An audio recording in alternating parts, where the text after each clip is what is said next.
Welcome to the Audacity to Be Happy podcast. I am your host, Michelle Morano-Burke, and today we are having the audacity to be happy about my transformation story, part 1. And I would say this is one of the most impactful stories about who I am and what I'm about. It will show you strength. It will show you determination. It will show you commitment, perseverance, all the things that you need to get from a dark place to a light place. And I thought about who can help me tell this story of my transformational growth. And, part of me thought it'd be a good idea to, talk to somebody who's known me that whole journey. But the truth is, I feel that they have their opinions about what's happened through that time frame. And I really wanted a clean lens when we talk about my transformation. So I thought the most incredible person I've met recently in my life is my podcast producer, Janine Stella, who understands how to do a great podcast, number one, but number two, I met her and it was like when you fall in love, like instant. It was one of those moments where I met someone who knew the essence of who I am, instantly had a respect for me, an admiration for me, wasn't shy to share that, which allowed me to really be open and not ashamed or afraid that she would think I was too much. It seemed the more I was myself and the more too much I was, the more she loved me. So I said, if you're game, I'm game. And I'm like, Janine, will you interview me regarding my physical transformation so I can tell the story from the purest of places? For me, it's how many people can I help with this story? I also know Janine shared with me a little bit about, she's gone through a little bit of that journey, and weight has been something that has, given her obstacles in her life. Sometimes she's at her fittest and sometimes she's not, and how that affects her life. And I think that will also give a lot of understanding and compassion towards my journey. And when you're telling your story on a podcast and you're exposing yourself like that, talking to someone who can relate is really important. So I'm just going to introduce my friend and producer, and today the person who will be interviewing me on my transformation journey. So Janine Stella. Thank you so much for having me on. It's been a pleasure from the very beginning, and you had me at hello, and now here we are. So this is really exciting, and I'm very honored to be in the chair interviewing you with something so near and dear to my heart, because I've struggled with the same thing my entire life, up and down and fluctuating and things of that nature. So what's really inspirational to others is hearing the journey of someone who's been there, who's really understands what it feels like to go through this struggle. And for people that have never gone through weight loss or a transformation as far as weight loss or gain, they really don't understand what that's like. It's hard. It's come from the clothing to the looks that people give you to all the above. So I know we're going to dive really deep into from childhood and kind of start from there, and see what your journey was like from the beginning. So I know you shared a bit with me that you were over 320 pounds at your heaviest point. So your energy is that of an extremely confident woman as it is. You're extremely confident. You exude just happiness and audaciousness to be happy. So at that point, you were extremely sick and overweight and you weren't feeling good. I know you've shared that with me. So let's bring it back to when you were a child. So growing up as a young girl in an Italian family, what did that look like for you? Well, it was, I would say, really quintessential. It was the typical Italian family. It evolved around food. There was always people in my home. We were always entertaining cousins, aunts, uncles, grandparents. Everything was about food. It wasn't just my mom cooking. Honestly, my father cooked just as much, and then my grandmother and my aunts.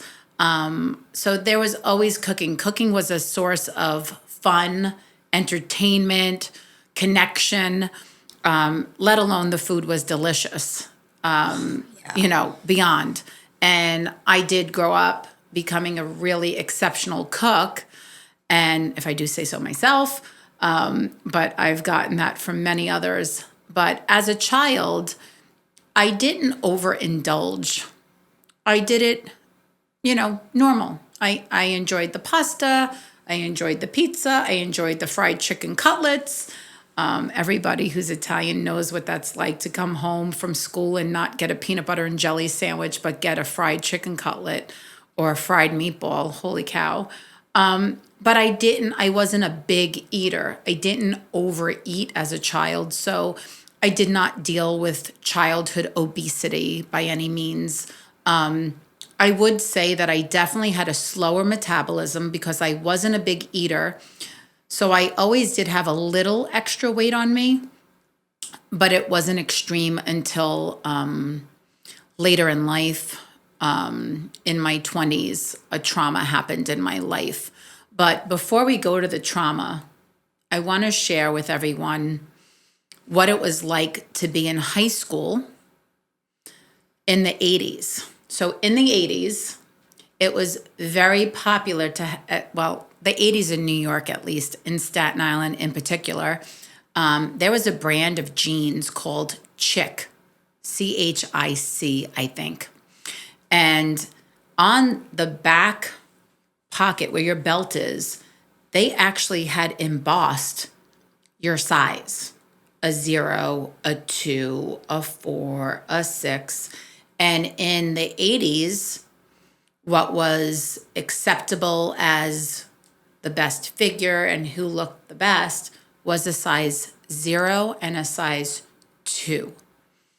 I may only be 5'3", but what I can tell you is my wrists are the size of a man's. I'm not proud of that. It's just how I'm built.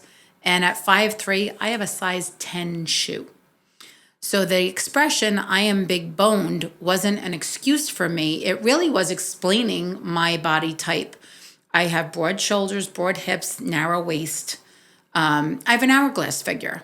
And for the most part, that can be beautiful. And in different generations, that was what people sought after. And it's actually, in now. So I'm not hating on myself at this moment in life. But as a teenager, I wanted to get out of my skin and out of this body and into a size 0 or a size 2 body.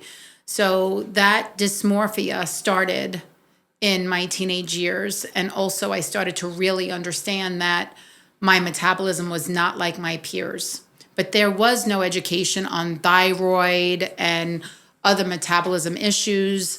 There just wasn't the education out there at the time. It's very prevalent now. If your body is not operating optimally, you're fortunate. There are functional medicine doctors. There are doctors that specialize in educating you on these things. But in 1983 through 1987, that was not a conversation. So my number on my jeans were an 8 or a 10. I had a great figure though. I was athletic. I was a dancer for many, many years. I was a cheerleader. I was toned. I was fit. I thought in my head, if I didn't look at society, that I had a great figure, and I was kind of proud of having an hourglass. Raquel Welch, my mother and my aunts had that beautiful figure. They had the cheekbones. I actually thought I was beautiful. And it was funny. Boys secretly thought I was beautiful. All my guy friends would tell me all the time how gorgeous I was, but they didn't want to date me. They dated the skinny girls. So when did you start? I'm going to pivot for a second. Yeah. So it seems like growing up was somewhat normal. Yep. What was the catalyst that propelled you to gain the weight? Okay, so the body dysmorphia in my teen years, that started to subconsciously tell me I didn't fit in and my body wasn't acceptable. So I think I was already predisposed to leaning into gaining weight as a comfort when I got into anything stressful in my life. So I had some ups and downs between high school and the age of 24. But at 24, I was married. I had a baby, and I did it in the right order. Not that there's anything wrong with doing it differently, but I got married. I got pregnant on my honeymoon.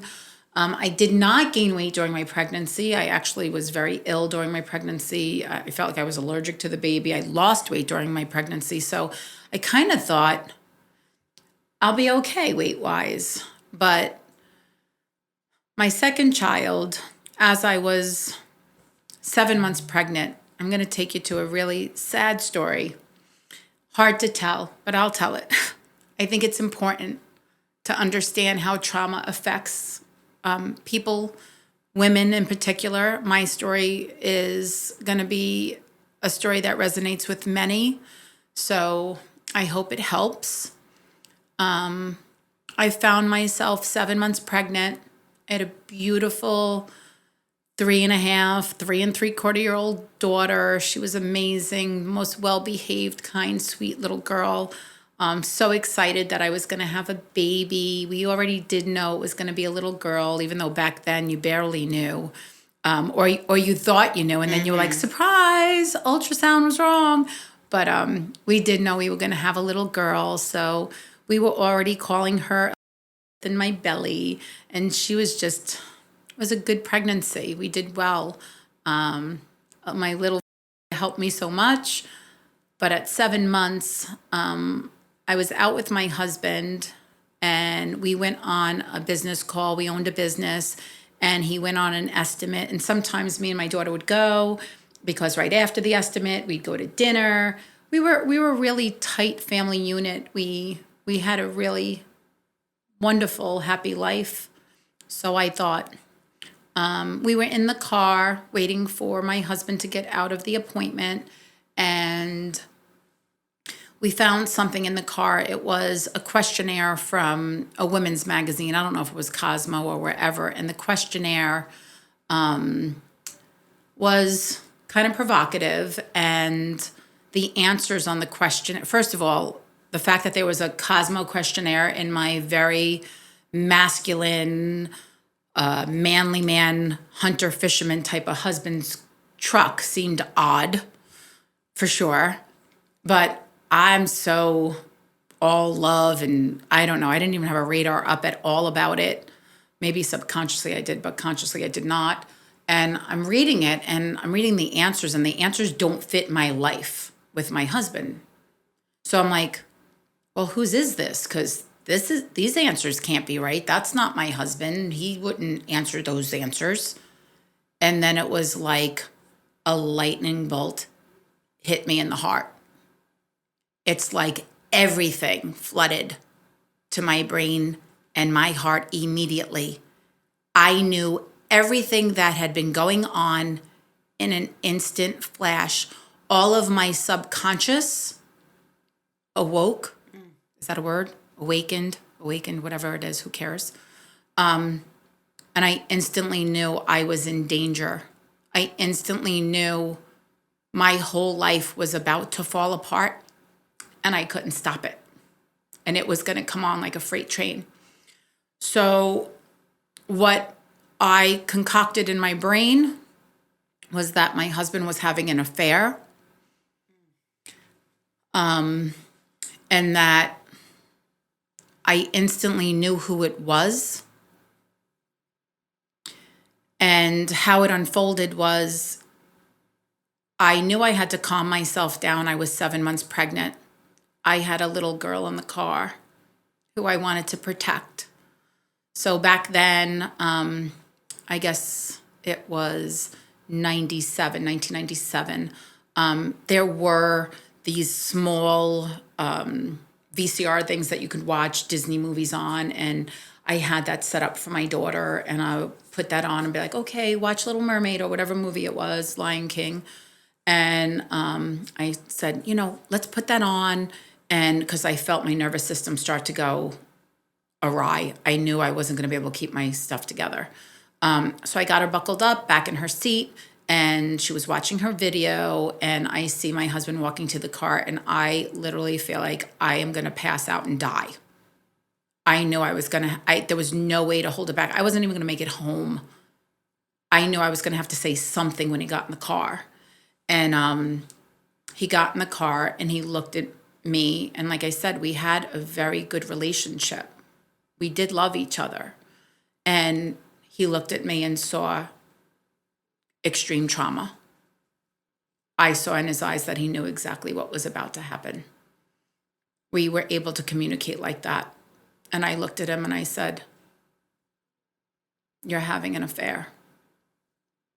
And he just started to cry. And this is not a man who cries. The water just poured out of his eyes. However, I was hoping that was the end of the story, that he was having an affair and that we'd figure it out. I was looking for a sense of relief on his face. I wanted him to look relieved when I said, "You're having an affair." He didn't look relieved. He looked petrified. I instantly knew, as a woman, my instincts told me the story was worse. I looked at him and I said, "She's pregnant." And my life just stopped. I couldn't breathe.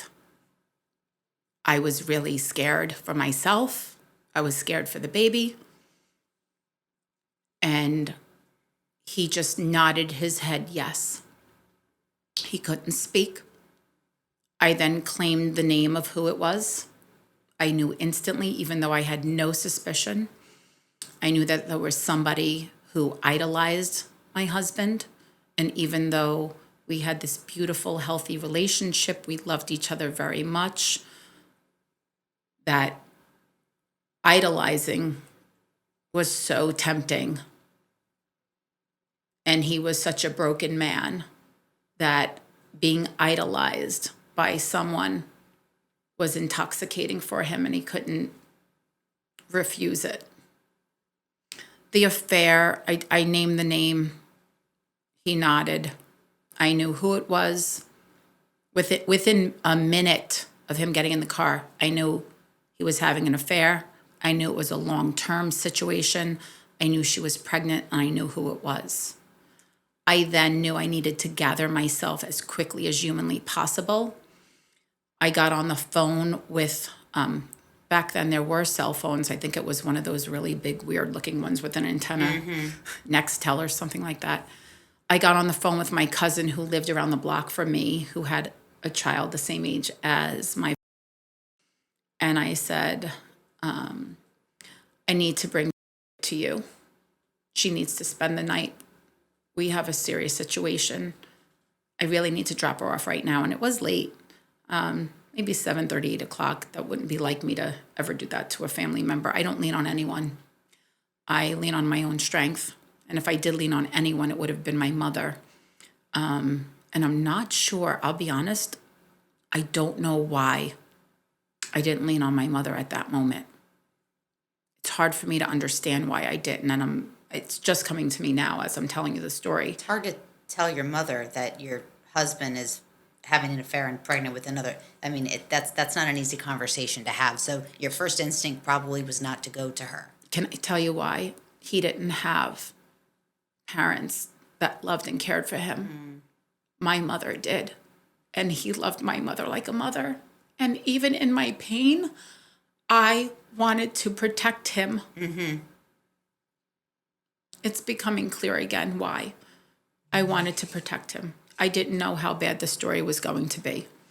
So what I can tell you is that in that moment, I dropped my daughter off at my cousin's, and we sat down at the kitchen table and we hashed out every single solitary detail. And what I said to him was, I need you to tell me every single solitary thing. The sentence, and I have a very bad memory from different traumas in my life, but this is the sentence that rang in my head and I said it out loud. I cannot have another woman know more about my own life than I know about my own. And I demanded that he told me everything, and I mean everything, every disgusting detail, every moment, every experience. I did not want that woman to get on the phone with me and tell me, I know something about your husband you don't know. So I went through that process, 7 months pregnant. I went catatonic. I didn't speak for weeks. I barely ate or drank. I carry that trauma still today, knowing that I could have hurt my daughter. Who knows what happens in utero when they're going through such trauma. I've asked my daughter's forgiveness many, many, many times. Obviously, she knows I didn't do it to myself. Obviously, she understands that I was a victim in that circumstance. But I still carry that I'm a mother, and I couldn't protect my daughter from the incredible emotions that went along with that trauma. So we get through that experience. He looks me in the face and is like, I will do anything. I will speak to your family members. I will beg forgiveness. You are the love of my life. You are the most incredible human, mother, wife. Please don't end the marriage. I did not end the marriage. I loved him. I wanted to forgive him. We stayed together for 7 years. 6 of them were beautiful. However, you asked a question, what caused the weight gain? I didn't do things consciously. That's what I can tell you. There was no conscious decision to punish my husband and become morbidly obese. It's just the only way I knew how to self-soothe, heal, survive. I leaned on what made me comfortable, and food made me comfortable and happy. And I was in search of being comfortable and happy because I really wasn't, and I was suffering. So I just ate a lot, and I ate the wrong things. I made pizza and pasta and just indulged often. And I went from somebody who wasn't a big eater. I made my stomach grow to the point that I became a big eater. I mean, there are days that I probably ate 3 bagels for breakfast and ate a half a pizza for lunch. I don't know. It was really autopilot, survival. How long was it, that autopilot and survival? How long did you carry that weight for? A long time. I lost over a decade. There are no photos of me and my children. There are, I would say, about 3 pictures of me that I use when I coach for health and wellness for my before picture. There are about 3 of them where I am very clearly morbidly obese, over 300 pounds, unrecognizable. I use those 3 photos over and over again. If you actually see them, they look worn.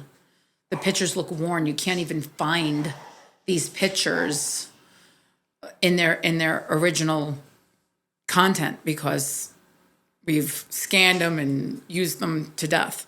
But what I can tell you is that I was lost. I didn't think about it.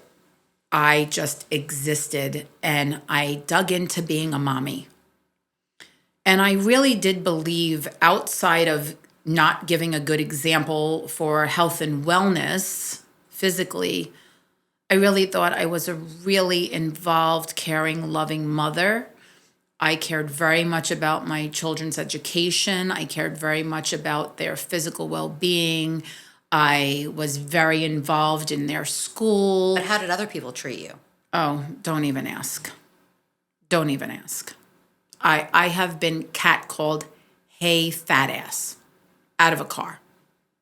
For sure. With my kids in the car. Yeah. Oh, I love one of my nicknames that I gave myself because I used humor my whole life to survive. And I gave myself the nickname of Car Hot. Do you know what car hot means? I was the girl with the pretty face. Even at my heaviest, I had a pretty face. Very chubby, but pretty. So I said, I could pick anybody up if I'm in a car. And I would make this joke that I'd be sitting in the car and I'd see the car drive next to me and look over at me and be like, look at this one. And I would be literally lip syncing out loud going, yeah, you don't want me to get out of this car. Wait till you see what's happening on the bottom half. I literally did this to myself for a decade.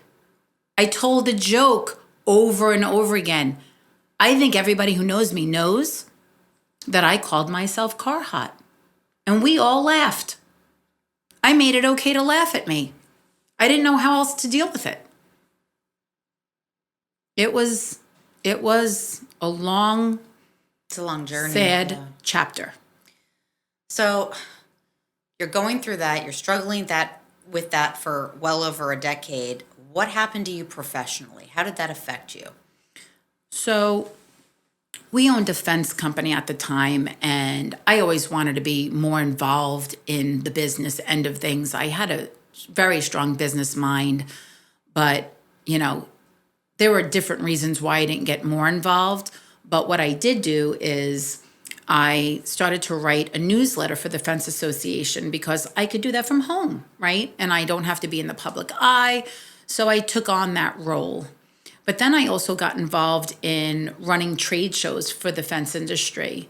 And I remember sitting at a table with all men. We were going to run a big trade show in Vegas. And I definitely saw the looks across the table. Like, first of all, why is a woman in here? This is the all boys club. And second of all, what a sloppy mess.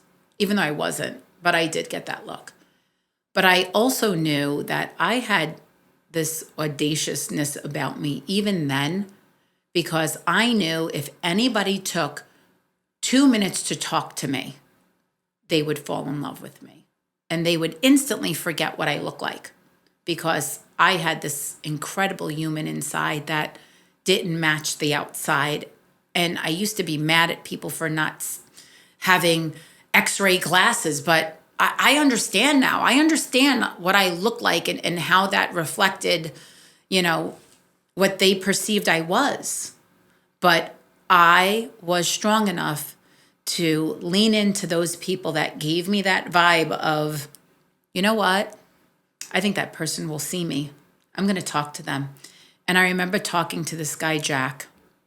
He was sitting next to me at the table, and he was listening to my ideas about this trade show. And I had these ingenious, younger, cutting edge ideas, and everything they were doing was stale and old. And Jack looked at me and he's like, you're going to do this show with me. I don't know how I'm going to get this table of men to agree, but you're going to be my right hand. You're going to do this with me. And he asked me to partner with him on it, and he made everybody agree. And we started that process, and man, was I just lit up. I was alive. I was like, oh my gosh, I'm getting a chance, even though I look like this. I'm going to do big things. I'm going to do exciting things. I'm going to turn things up. So they used to have the same exact entertainment every year, and it was old and boring. And I'm like, I got an idea. I'm going to get Jeff Foxworthy. Now, you have to know who Jeff Foxworthy is. Of course. And the fence industry, that's a marriage made in heaven. For sure. That is like comedian who understands fence industry people. But his ticket was like, I had to pay him $10,000. And at the time, we didn't have that budget. And everyone's like, Michelle, you and your big ideas. I'm like, well, wait a second. You guys don't understand what sponsorship is because you've never done it before, but give me a minute. And I went to all the leaders in the fence industry, and I don't remember the exact number. We're going back 20 plus years, but maybe I got 4 sponsors to give me $5,000 a piece. And we not only paid for them, but paid for this big event. We had the most extraordinary experience. That's so Jeff cool. Foxworthy nailed it. I showed up not looking my best. I literally was like mortified that what I looked like, but I was so proud of what I accomplished. And I made everybody at that table see me differently. So I did miss a lot of opportunities professionally. But what I can tell you is, when I spoke up and when I started to step into my power, I realized that person inside didn't match the outside, and it was my job to show everybody who I was if I wasn't going to be responsible to lose my weight. So I started the process that way. Interesting, Michelle. Wow. Like, there's so many questions I have for you, honestly. But what was the turning point for you when you had gotten to that point and you said, okay, this is the point of no return. Now I've got to make a change? Well, they tell you when you face death, you can do just about anything. And it did get that dire.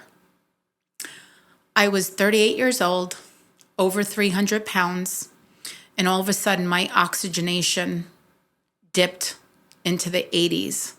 I walked upstairs to say goodnight to my daughters one night, and I got to the top of the stairs and I almost passed out. My daughter came out of the room and she's like, "Are you okay?" I'm like, "I'm not. I don't know what's wrong, but I can't breathe." And I went back downstairs and I didn't want to scare the kids. So, I kind of kept it to myself, but I knew I needed to get into a doctor right away. I knew something was gravely wrong with me. Long story short, I ended up having pulmonary hypertension. I had very high blood pressure in my lung. The blood pressure in my body was very healthy, 90/60. That was a good thing, but the blood pressure in my lung was very high. I had to have a dual cardiac cath at 38, which was petrifying. I lost my father to heart disease. At 41, he was. So I just thought I was following down that road. It petrified my poor mother. My kids were scared. Everybody was scared. At first, they didn't know what the cause of the pulmonary hypertension was.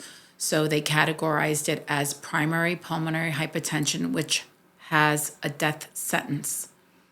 Based on my blood work, based on my analysis from specialists from very high caliber hospitals, I was being given a very short time frame to live.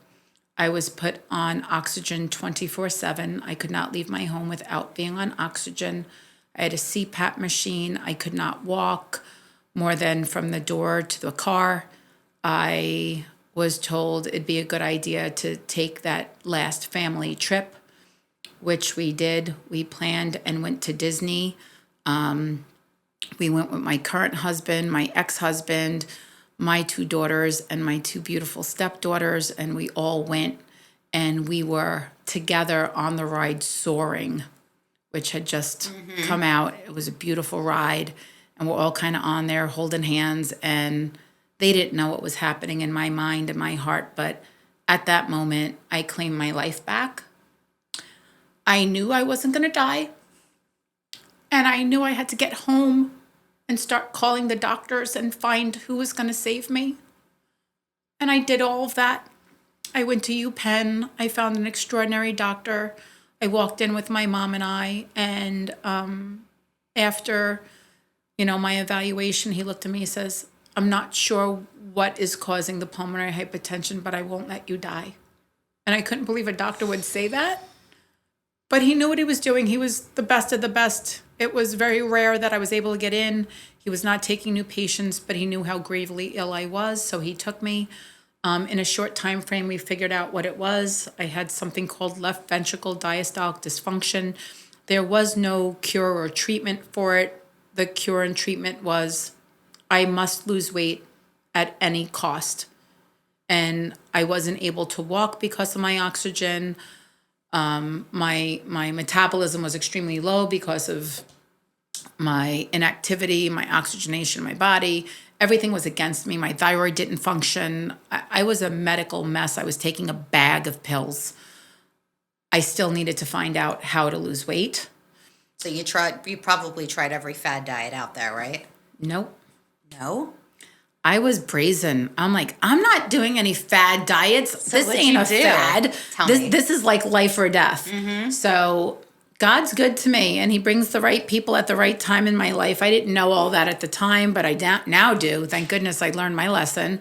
But a dear friend of mine who never battled weight ever, beautiful Caroline, always had a beautiful figure, health conscious, said, I've never once come to you and said, you need to lose weight. Never ever said anything like that. And she's like, I am so afraid I'm going to lose you. I love you so much. My sister-in-law knows of a program that is using, really, really good quality ingredients, and you can cleanse your liver, which will help your body function better. And she was using it not for weight loss. She was using it just to be healthy. Wow. So I trusted her, and I said, okay. I hated the process. 30 days, Chinese torture. And I know I shouldn't say Chinese torture, but that's an expression. Now I'm going to get yelled at. I'm going to get beeped, bleep. I don't mean to say that. Sometimes we say things that we don't understand why we say it, so I apologize for that. But it was torture. And it really wasn't. It's just I didn't want to drink shakes, and I didn't want to cleanse my liver or do anything like that. But I will tell you, in 30 days, I lost 30 pounds. Wow. In 6 months, I dropped 90. And over the time of about 2 years, I dropped 150 pounds. I'll just fast forward and tell you the journey took a long time after that. This has been a 14-year journey. I lost all the weight. I did ebb and flow in my weight, but I always kept that 100 off. That 50 kept coming on back and forth. I didn't stabilize. I never found the right formula until about 18 months ago. 18 months ago, I thought I went all in when I lost the 150. I can tell you I didn't, because I know the difference. And today, after this last 18 months, I know what all in means. There is no circumstance that I will be in where I do not choose my health and well-being over food. I still love food. I live an 80-20 lifestyle. 80% of the time, I'm a disciplined machine. 20%, I indulge on whatever. I don't question it. Today's going to be 20%. I haven't eaten today, not on purpose. I'm going to go have some pizza and a Caesar salad and be giddy about it. Enjoy it. Absolutely. Right? But it is a lifestyle. It is a discipline. I engage on it every day. I educated myself about supplementation. My body was depleted of a lot of things that it needed to be healthy and strong. I've spent so much time on that. I now have been I have been coaching a health and wellness journey for the 14-year period. I did it with the original program I lost the weight on, but now where I'm at, the education, the knowledge, the wisdom, the personal experience, pick a coach who can really walk you through it, because they've been there, done that, felt it, experimented with everything. And I didn't experiment with fad diets, but I experimented with things that worked for my health and well-being: nutrition, exercise, weightlifting, different modalities of exercise, ones that were connected to mind, body, spirit. And that's what got me here today. So today I sit here at about 165 pounds. I don't get on the scale. I really don't care what my weight is. I'm a size 8/10, upper body probably an 8, lower body 10. Who cares? I really don't care about any of it. I feel strong. I feel healthy. I feel like my most vibrant, confident self. So I know we went through the trauma and spent a lot of time there, and not a lot of time on how we spend our day-to-day life now. But That's a part 2. I was just going to say, this is not meant for a quick fix story. I wanted to tell you the trauma part first, because I want to honor the audacity to be happy. That's a lot to digest just in itself, what you just said in these in this podcast. I think in part 2 we can really get into some of the day-to-day, what that looked like for you. I mean, what a journey. And I mean, that's not something you can talk about in an hour. That's something that you could talk about this for days.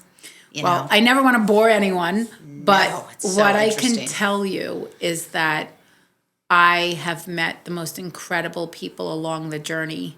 And even today, more and more, the amount of people who need people like me to speak up about how trauma affects people and how you can fight your way back from the darkest of dark and how you can show up in your life and have the audacity to be happy throughout these moments. I'm not going to tell you that I was miserable the whole time, because I wasn't. I have learned over the last 14 years that my audacity, my boldness, my confidence, my drive to be happy can take me from some of the darkest moments in my life and provide light. And I'm going to continue to struggle. I'm not going to pretend to my audience and my friends and my family that the struggle is over, because it's not. And that's okay. And it doesn't mean I'm a fraud or a fake. It means I every day implement the lifestyle of having the audacity to be happy. And I implement those things in my life each and every day so that I can help others along the journey.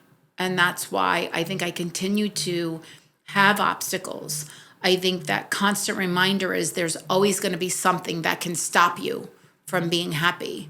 So I don't enjoy the reminders, but they're necessary. So remember that in your own life, that there's no holy grail, that once you do A plus B equals C, there's always going to be another part of that equation that you have to engage in the coping mechanisms and the skills that are necessary to choose happiness each day. So I want to thank you, Janine. I know I did most of the talking. I do that sometimes. I need to be a better listener at moments, but I don't think this is one of those moments. Not at all. This is all about you. Sometimes that's okay. Yes, this is all about you, and this is your journey, and I can't wait for part 2. Thank you for allowing me to have part 1 today. I want to thank the Audacity to Be Happy community for taking this journey with me and with us. I'm going to continue to be transparent, open, and I just hope that you join us on this journey. Sometimes it's going to be me sharing my story. Sometimes it's going to be others sharing their story. Like I said at the beginning, first episode, this is not the Michelle Show, but I definitely am a vessel that was meant to share. So my story has a purpose. Your story has a purpose. If you have a story that you've lived through and that you've turned your trauma into triumph, I encourage you to reach out to me. I would love to have you on the show. There are going to be opportunities galore to engage as a community. So if you would like to engage with us on the daily, I have a Facebook page. It's a group called the Audacity to Be Happy Community. And when you spell it, it's Audacity, the number 2, the letter B, happy, spelled out. And you just ask to be part of that community, and I will invite you in. So thank you for today. And leave lots of 5-star reviews. Share this episode. Share, download, follow Audacity to Be Happy. There are so many things coming up in the pipeline that I'm so excited to share, and Michelle is excited to share. So pass along the audacity to be happy. And if I get so lucky, I'm going to submit for a TED Talk. Let me tell you, if that happens, I'm spreading the word. I would love this community to get behind me and support that as well. So thank you, everybody. Can't wait to the next episode. You have an amazing week. Lots of love from me, and live an audaciously happy life.